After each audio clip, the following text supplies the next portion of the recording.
So, kamusta na? It's been a long time na nakapag-vlog ako about our Airbnb. Kagandahan nito, last April actually, hindi naman nga masyado naging malakas yung aming unit. Naging marami pa rin mga issues. Nagkaroon ako ng issues sa FB ads, kaya nagkaroon din ng problema ng konti. Kaya yung aking advertising is nagkaroon ng pagbagal. But to check it out, medyo naging magastos kasi nagpalinis ako ng aircon this April. Tapos may mga nagpa-deep clean din ako kasi syempre naka-isang taon na ako, kailangan na ako magpa-deep clean.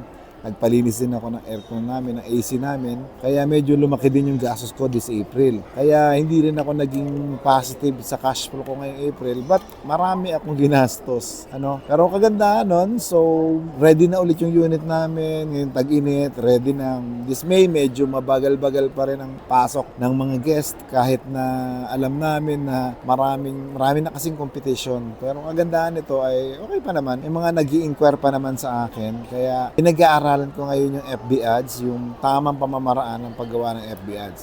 So I hope mas maging maganda yung aming revenue ngayong May at saka maging maganda yung pasok ng income namin.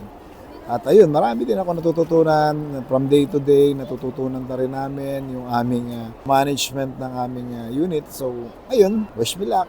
God bless.